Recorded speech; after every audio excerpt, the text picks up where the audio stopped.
Hi, welcome to hello Sravya. So நாங்கள் இப்போ கிளம்பிட்டோம் அஹமதாபாத் டு துவாரகா.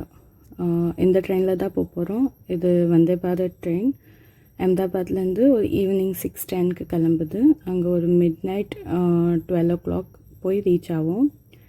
அண்ட் எங்களுக்கு வந்து ஃபர்ஸ்ட் டைம் வந்தே பாரத்தில். இவ வந்து என் ஃப்ரெண்ட் பாயல் அண்ட் கலீகும் கூட. ஸோ அவளுக்காக தான் நாங்கள் இந்த ட்ரிப் போகிறோம். அவள் ரொம்ப ஆசைப்பட்டு கேட்டால் துவாரகா பார்க்கணுன்னு. அதனால தான் நாங்கள் வந்து இந்த ட்ரிப் பிளான் பண்ணோம். ஸ்ரவ்யாக்கும் இது வந்து ஃபர்ஸ்ட் டைம் துவாரகா. அவள் போனதில்லை. நான் போயிருக்கேன். ஐ திங்க் 3 times நான் போயிருக்கேன் துவாரகாவுக்கு இதுக்கு முன்னாடி. அப்புறம் அவளுக்கு வந்து எங்கள் அம்மா இட்லி சமோசா அதெல்லாமே கட்டி கொடுத்துட்டாங்க. அவள் வந்து எங்கள் அம்மா வீட்டிலேருந்து டைரெக்டாக ஸ்டேஷனுக்கு வந்தாள். ஸோ இட்லி சமோசா எல்லாமே கட்டி கொடுத்துட்டாங்க அவள் சாப்பிட்றதுக்கு. ஸோ மெதுவாக ட்ரெயினும் மூவ் ஆகிடுச்சு. நாங்களும் கொஞ்சம் சீனரியோலாம் பார்த்துட்டு, வெதரும் கொஞ்சம் காமாக நல்லா இருந்தது. ஸோ பார்த்துட்டே வந்தது இந்த ஸ்ரவ். அண்ட் அதுக்குள்ளே கொஞ்சம் 8 o'clock ஆனதுக்கப்புறம் சாப்பாடெல்லாம் வந்தது. ஸோ அவளுக்கு வந்து ரைஸ் சாப்பிடணும். ஸோ நாங்களும் பேசிட்டு அப்படியே ரீச் ஆகிட்டோம். இது வந்து நெக்ஸ்ட் டே துவாரகா. நாங்கள் வந்து துவாரகா கோயிலுக்கு நடந்து போயிட்டு இருக்கோம். இது வந்து எங்களோட ஸ்டேலேருந்து ஒரு 100 meters தான் கோவில் இருந்தது. ஸோ நடந்தே போயிடலாம் அப்படின்ட்டு பிளான் பண்ணி நாங்கள் வாக் பண்ண ஆரம்பித்தோம்.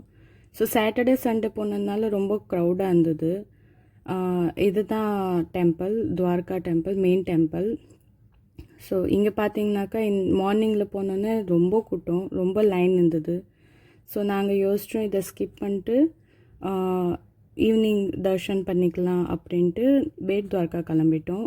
பேட் துவாரகா பார்த்தீங்கன்னாக்கா துவாரகா கிருஷ்ணரோட வீடு இருக்குது. அங்கே தான் அவரோட ஃப்ரெண்ட் சுதாமா அவரை பார்க்க வந்தார். ஸோ அது வந்து அதுக்கான ஃபேமஸ். ஸோ அங்கேருந்து ஒரு 30 kilometers தான் பேட் துவாரகா இருந்தது. அது வந்து 12:30 கோயில் மூடிடுவாங்க. ஸோ 12:30 முன்னாடி போய் பார்க்கலாம் அப்படின்ட்டு நாங்களும் ஒரு ஆக்டிவா ஹையர் பண்ணிட்டு கிளம்பிட்டோம். நான் ஸ்ரவ்யா பாயல் 3 பேரும் தான் போனோம். அண்ட் ஃபஸ்ட்டெல்லாம் பார்த்தீங்கன்னாக்கா துவாரகாலேருந்து பேட் துவாரகா போகணுன்னாக்கா போட்டில் தான் போவாங்க. அங்கே வந்து போட் அவைலபிள் இருக்கும். ஆனால் இப்போ வந்து இது வந்து சுதர்ஷன் சேட்டு பிரிட்ஜ் மாதிரி கட்டியிருக்காங்க. ரொம்ப பார்க்க ரொம்ப அழகாக இருந்தது. அண்ட் இது வந்து பார்த்திங்கனாக்கா ஒரு 1 kilometer இருக்கும். இந்த பிரிட்ஜில் போயிட்டு டெஸ்டினேஷன் ரீச் ஆகிடலாம். நம்ம டைரெக்டாக பேட் துவாரகா கோயிலுக்கே போகுது இந்த ரூட். ஸோ இது வந்து பார்த்திங்கனாக்கா மும்பை பிரிட்ஜ் மாதிரி கட்டியிருப்பாங்க. ரொம்ப அழகாக இருக்கும். சீலிங்க் பிரிட்ஜ் இருக்குல்ல, அந்த மாதிரி கட்டியிருப்பாங்க. ரொம்ப அழகாக இருக்கும். நிறைய பேர் ரோட்லேயே நின்றுட்டு ஃபோட்டோஸ் எல்லாம் எடுத்துகிட்டு இருந்தாங்க. அண்டு துவாரகாவில் ஃபஸ்ட்டெல்லாம் பார்த்தீங்கன்னாக்கா போட்டில் தான் அவங்க வந்து ஃபேரி மாதிரி கூட்டுன்னு போவாங்க எங்களை. நான் ஃபஸ்ட்டெல்லாம் வரும்போது போட்டில் தான் போயிருக்கேன். போட்டுக்காக நாங்கள் வெயிட் பண்ணணும். அப்புறம் தான் அது வந்து அந்த போட் வந்து அந்த ஐலாண்டுக்கு கூட்டிகிட்டு போவாங்க.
பேட் துவாரகாலாம் பார்த்ததுக்கப்புறம் நாங்கள் வந்து நாகேஸ்வர் டெம்பிள் ரீச் ஆகிட்டோம். அங்கேருந்து பேட் துவார்காலேருந்து ஒரு 10 கிலோமீட்டர்ஸில் இருந்தது. இது வந்து பார்த்திங்கனாக்கா 12 ஜோதிர்லிங்லேருந்து ஒன் ஆஃப் தி டெம்பிள் இங்கே தான் இருக்குது.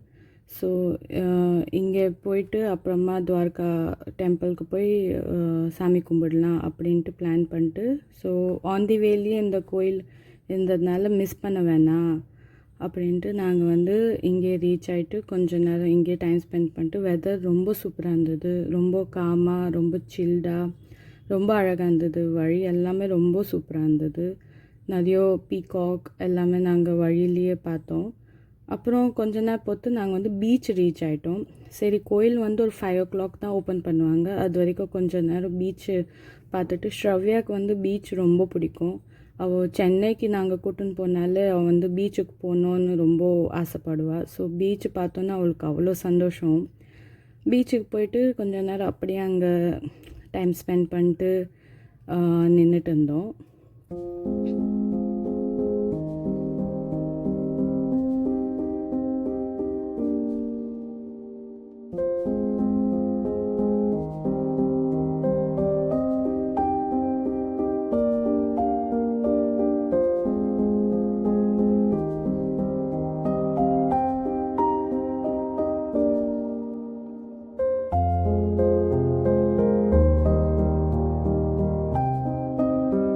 ஈவினிங் தர்ஷனுக்காக நாங்கள் கோயிலுக்கு வந்துட்டோம். பாருங்கள் எவ்வளோ அழகாக இருக்குது. இது வந்து ஃபில்டர் இல்லை, இது வந்து நேச்சுரலாகவே அங்கே வெதர் இந்த மாதிரி ரொம்ப அழகாக இருந்தது. எந்த கோயில்லையுமே ஃபோன் அலவுட் இல்லை, ஸோ உள்ளே எங்களால் காமிக்க முடியாது. ஸோ இதுதான் துவாரகா. நாங்கள் ரொம்ப நல்லா தர்ஷனம் பண்ணோம் ஈவினிங். அண்ட் இது வந்து பின்னாடி கோம்தி ரிவர்னு இருக்குது. ஸோ அங்கேயும் போய் அதையும் பார்த்துட்டு அங்கேயும் கொஞ்ச நேரம் ஸ்பெண்ட் பண்ணிட்டு morning next day morning 4 o'clock துவாரகாலேருந்து அஹமதாபாத் இன்னொரு வந்தே பாரத் ட்ரெயின் இருக்குது. ஸோ அதுலேயே கிளம்பிடலான்னு வெயிட் பண்ணோம். அஹமதாபாத் ரீச் ஆனதான் தெரிஞ்சு ரொம்ப மழை, ரொம்ப ஹெவி ரெயின் இருந்தது. ஸோ எப்படியோ ரீச் ஆகிட்டோம். தேங்க்யூ ஃபார் வாட்சிங்.